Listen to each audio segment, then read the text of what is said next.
Hello, my name is Emma and I'm 49 years old. A few months ago, my marriage of over 20 years came to an end and it ended horribly. I finally feel good enough to talk about it and I thought I'd come on here and share my story with whoever is willing to listen. I met my now ex-husband David through a work event when I was around 25.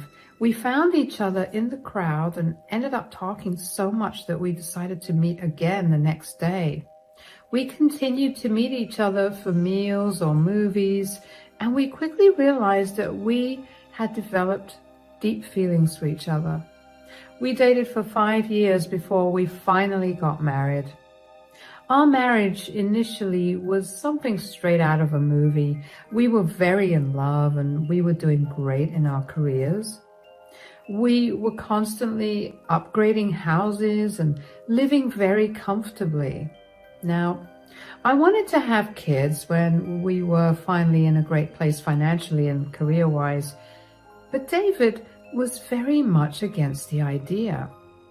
I tried my best to convince him to have children or even just a child, but he was very adamant about his opinion.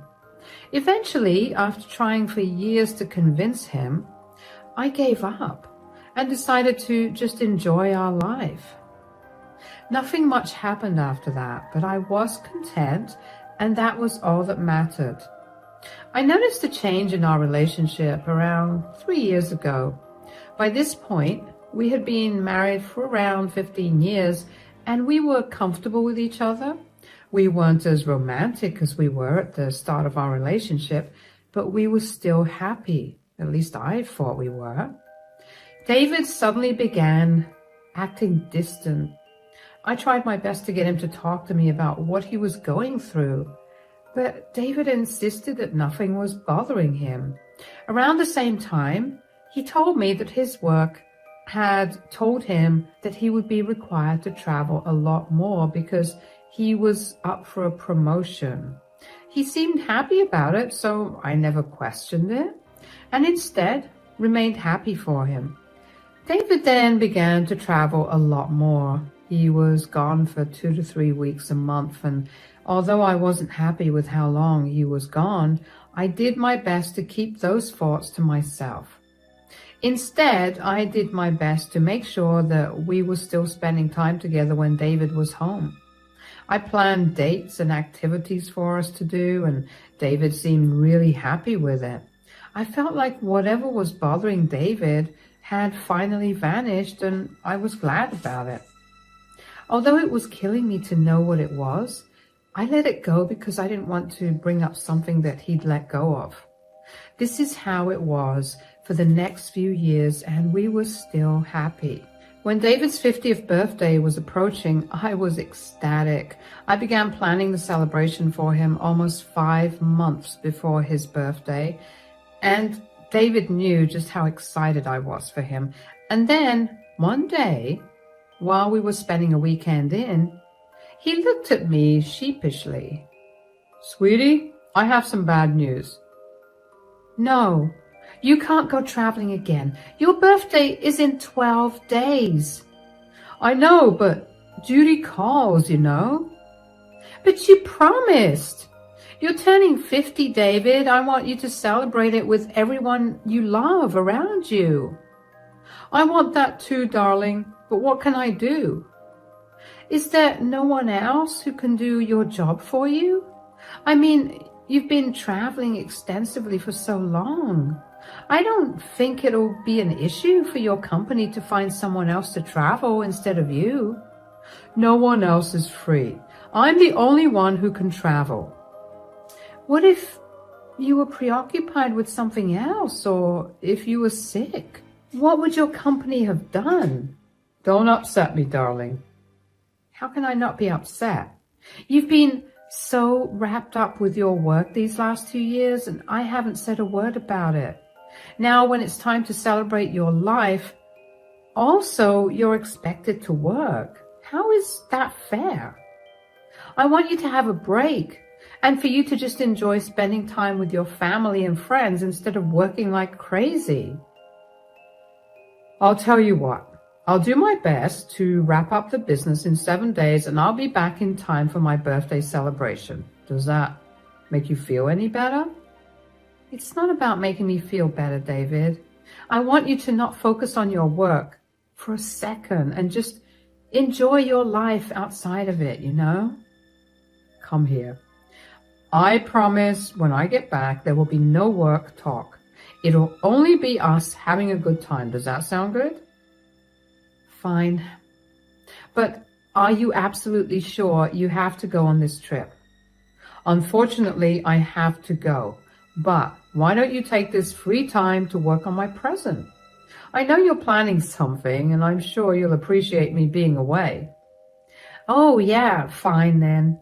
But you better be back in a week, or so help me. I will be so upset with you. I wouldn't be able to turn 50 knowing you're upset with me, so don't worry, I'll be back in a week. I was more upset than I let on, but at the same time, I realized that David had a point about working on his present. I had been so caught up planning his birthday that getting him his present almost slipped my mind. I said almost because I purchased his presents, but there was one thing I still had to do. I planned on making a video of David's life, like a tribute or appreciation video of him. I planned to use all the pictures and videos I could find of his and put it all together into a video with his favorite song of all time playing in the background. After David left the next day, I began to work on the video. I did my best to juggle my actual work, planning the party, making the video over the rest of the week. On the 5th day after David left, he texted me to tell me that he'd be coming home late in the afternoon the next day. I was happy that he was coming home earlier, but I was also panicking because I wasn't entirely done with his video. I was running short of a few childhood pictures of him, so I decided to go through his iPad because I knew he had them saved to his cloud. As I was scrolling through the albums, I happened to come across a hidden album that was password protected. I was beyond curious about what he could have that was so private, so I tried the password that I knew he used for all his devices, and it worked. Then I was greeted with tons of pictures of a young woman. There were normal pictures of her doing random things like petting a dog or mixing a drink at a bar. And then there was a video. The video was of her giving birth, and David was standing next to her. He was the one filming and holding her hand. There was nothing explicit. It was only her face. But I immediately knew it was David from his voice and the fact that the woman was yelling out David's name. Even though I didn't want to believe it, I immediately knew that David was cheating on me. Suddenly, I became aware of all his little lies, and I couldn't bear it. I quickly drove over to my best friend, Sarah's home, and when she opened the door and saw me, she panicked. "Hey, oh my God, what happened? Come in. I don't know what to think anymore. What do you mean? Why don't I get you some water so you can calm down, huh? I don't want water right now. David is cheating on me." "What? What do I do? I want to confront him, but at the same time, I never want to see his disgusting face again." "Hold on. How did you find out that he was cheating?" "You know how I was planning on making a video essay of his life for his birthday?" "Yeah. I was on his iPad looking for photos of him from when he was a child because he had them on his cloud and I couldn't ask him for his phone, so that was how I planned to get the pictures.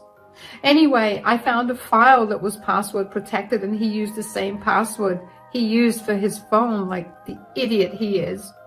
I found a video of him at a hospital with another woman while she was giving birth." "What? Oh my God. Wait, are you sure it was him? I know this is a dumb question, but I can't even begin to imagine that David was capable of cheating." "I'm sure it was him.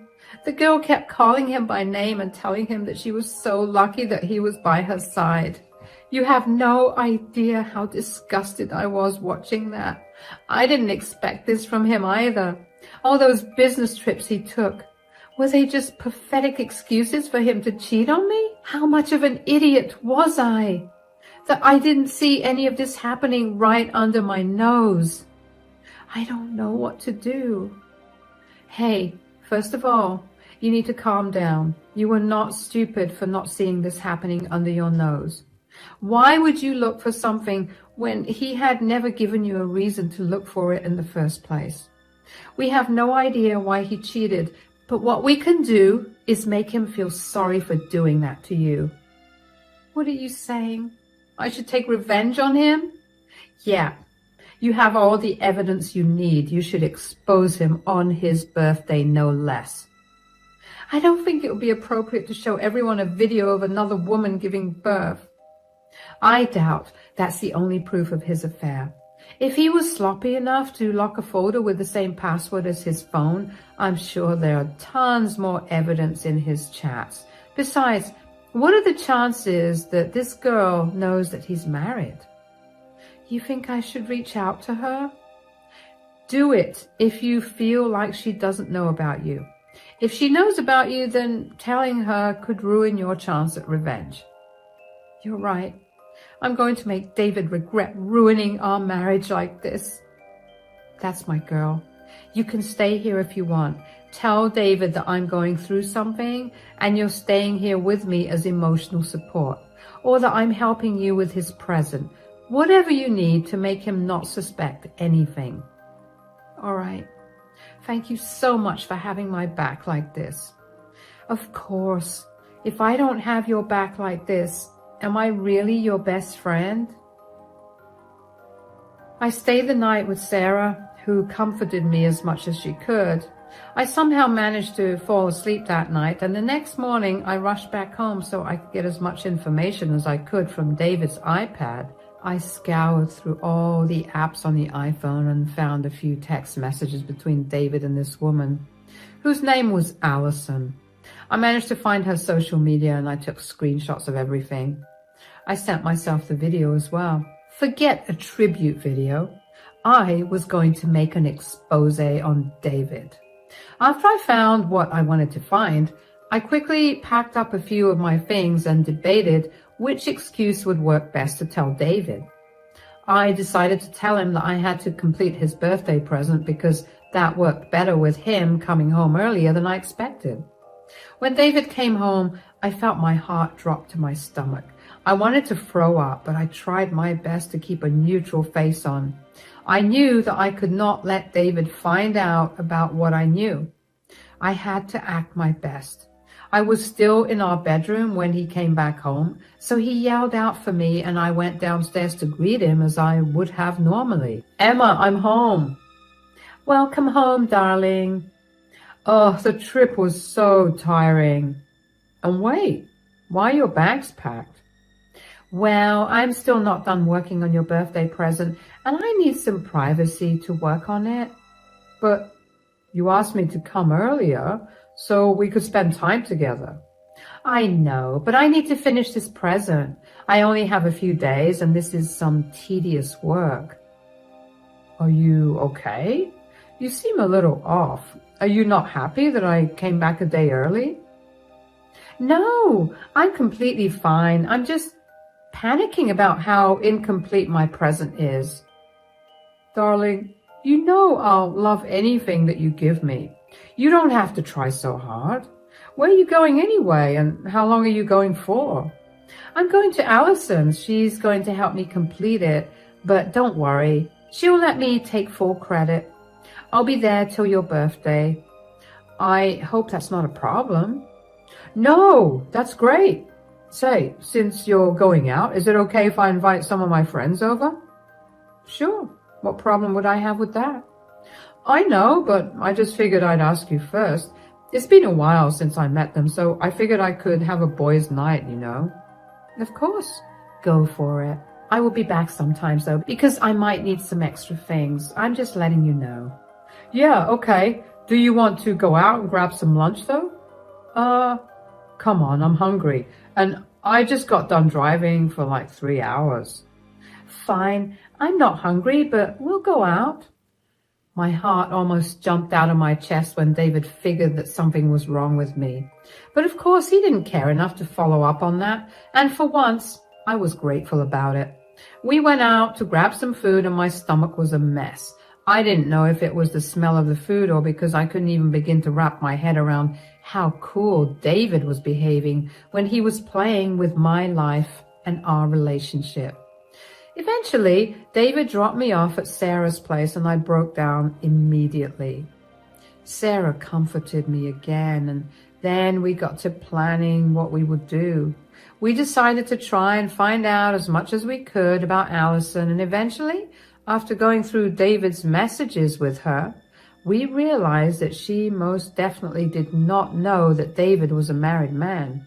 He kept referring to me as his ex-wife when he was telling her how happy he was that they had a child. It was a punch to my gut, but I knew that I had to let Allison know the truth. I reached out to Allison from my Instagram account and let her know everything. She was shocked, and initially she didn't believe me, but she saw that my account still had pictures of David, the most recent one being from a week ago, so she knew that I wasn't lying. I asked her if we could meet up to talk about this, and she agreed immediately. After looking through all the information I could find of her, I knew that she lived in our city, so I was sure she would want to meet up. We decided to meet the next day, and I happened to arrive earlier. I was lost in my head, but I was snapped back by reality when Allison called out my name. Emma! Yeah, that's me. Hi, Allison. Hello. I'm so sorry about this whole thing. Hey, calm down. I'm not upset with you. You were tricked by David. Why don't you order some coffee and then we can get into it? I really don't feel like having coffee right now, but thanks for not being upset with me. I swear if I'd even had a hint that David was a married man, I would never have been with him or had his child. It's okay. You were a victim of David's manipulation just as much as I was. If you don't mind, could you tell me how you and David met? I work at a bar that's about 25 minutes away from here. David started coming in there almost every day around 3 years ago, and we got to talking. What did he tell you about himself? He told me that he worked for a big company and that he was a recent divorcee. I never thought that he was lying. I'm so sorry. In hindsight, I should have considered that he never had social media or that he was very careful about telling anyone about me as a red flag. Why did you not listen?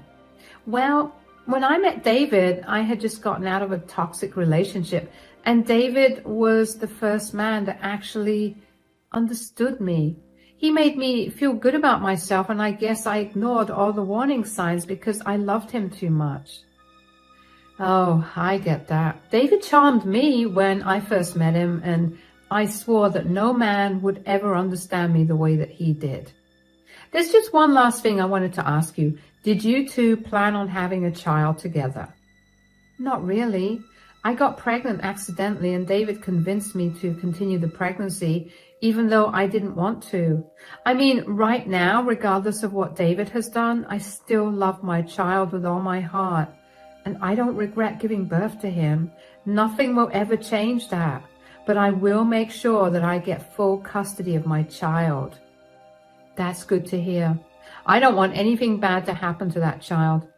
I'm upset that David convinced you to continue your pregnancy when he's been telling me for years that he hated children and never wanted to have any. What?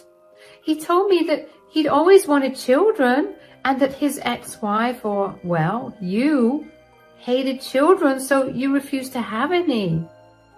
Oh, wow. The nerve of that man. Look, I'm throwing him a huge birthday party this weekend because he's turning 50.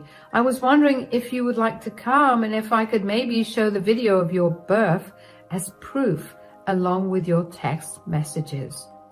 Absolutely. I would love to see his face when he finds out that he's been caught. If you have any more evidence of your relationship, could you please send them to me? I'll make a whole montage for him with just the evidence to make it even worse for him. Of course, I'll do anything I can to help you out. I was so glad that Allison was on board with my plan. I mean, I had other ways to expose him too, but I didn't want there to be any way for David to refute the evidence.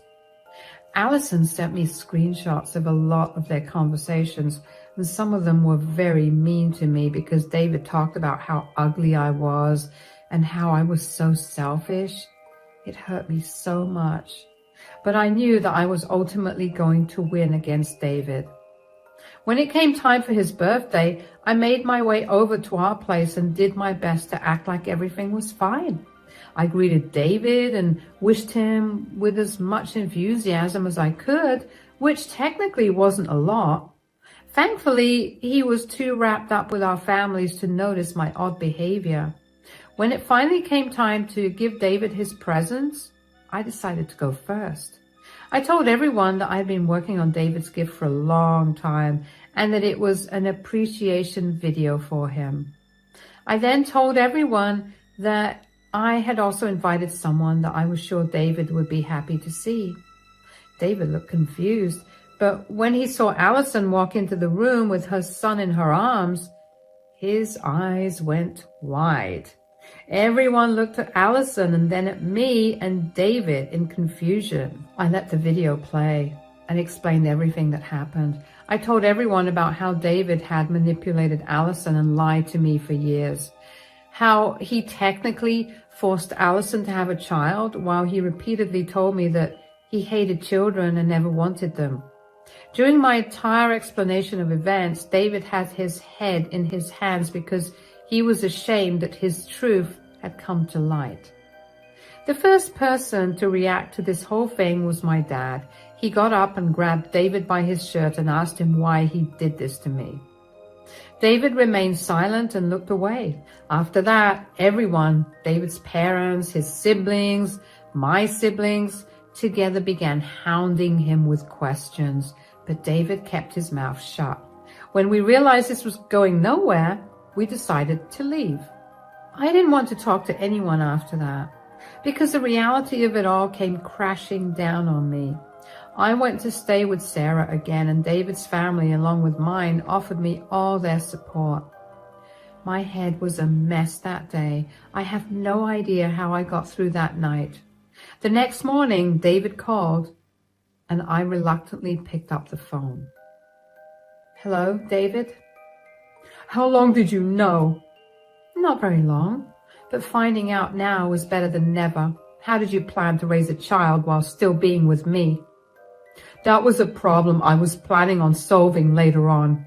Why did you have to meddle like that? Do you realize how embarrassing that was for me? Oh, really? What about how embarrassed I was?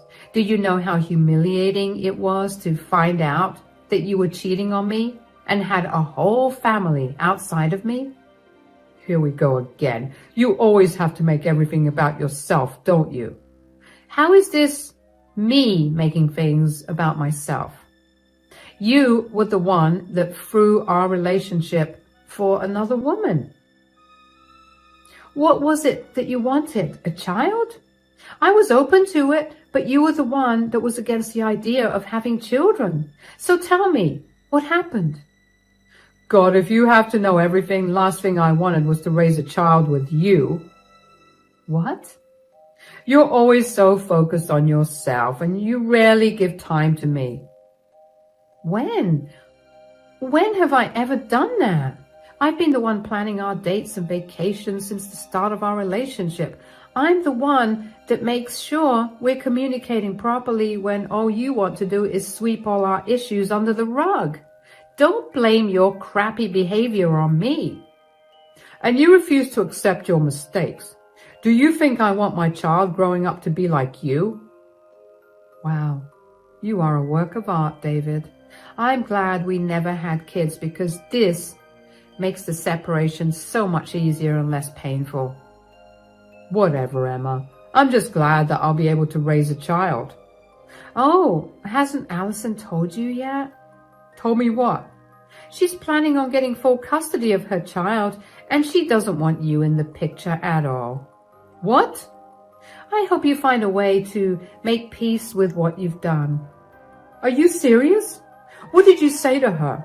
I had her wrapped around my pinky finger. What did you do? I didn't do anything. Unlike you, Allison has morals, and she was very unhappy that you lied to her about our relationship status. She doesn't like cheaters, so she doesn't want you to be a part of her or her son's life. Wasn't it enough that you embarrassed me in front of my family and friends? Did you have to go after the only thing that made me happy? David, our relationship was the only thing that made me happy, yet you had no problem destroying it. I see no reason why I shouldn't have destroyed everything that you loved. You're a monster. I'm not a monster at all. Stop projecting. I did everything I could to make sure that we remained happy, yet you cheated on me. This is only a small lesson for you to learn from. I hope you're happy now. Please do not contact me, and if you need to, you can contact me through my lawyer. Bye. I hung up on David before he could say anything more. I couldn't understand how he thought that I was the reason for his new reality. At first, I wondered if I acted too much on my anger, but the more I thought about it, the more I realized that I didn't even do anything that bad to him. And the more I thought about how I didn't do anything too bad to him, the more I wanted to hurt him some more. I didn't think it was fair that I was stuck with all these feelings of betrayal and hurt while he got away with nothing. So I took it upon myself to email his company and let them know about David's infidelity. I checked with Allison, and apparently every time he spent time with her, he never went to work. That only made me think that he was taking leave off work to be with her, and I knew that he didn't have that many days that were paid leave. He must have been lying to his boss, and I was going to make sure he suffered for that. And I was right. He had apparently been telling his boss that his wife, that is me, had been suffering some health problems, and she needed to regularly take off so he could drive me to and from the hospital. His boss was a kind and compassionate man, which is why he did not ask for proof. I guess David's acting was so good that it never warranted any proof. Anyway, that promptly got David fired.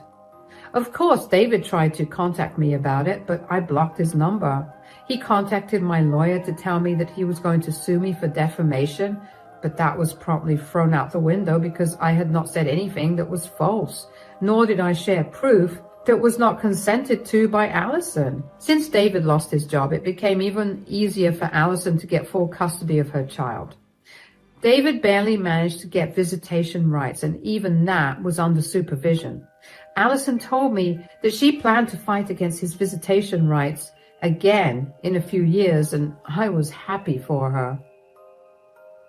As for my divorce with David, thankfully my lawyer was amazing, and he managed to get the divorce process faster than I expected. David tried his best to fight me on everything, but I was not going to let him take the majority of things. After being together for over 20 years, it gets hard to divide things, but I stood up for myself and I made sure I got a good portion of our assets. During the entire divorce process, I got a lot of support from both family and David's. After I exposed him to everyone, David's family disowned him and apologized profusely for David's behavior, of course. I told them that they had nothing to apologize for, but I was grateful for their support. By the end of the divorce, David was jobless and alone, something that made me very happy. After the divorce was finalized, I guess everything finally properly hit me and I spiraled into a deep depression. Thankfully, Sarah and my family were by my side and I managed to get through it. Allison and I don't keep in touch a lot, only because the memory of why we even know each other is a little too painful to bear, but I do know that she's in a much happier place. And her son is doing well. I don't know what's happening with David anymore, but I'm sure he's not doing so well, at least from what little reports his family have given me. It took me a few months to get back on my feet and start feeling like life was worth living again, but here I am. I know now the kind of strength I have, and I know that no matter what happens from here on, I can face anything life throws my way. Thank you for listening to my story.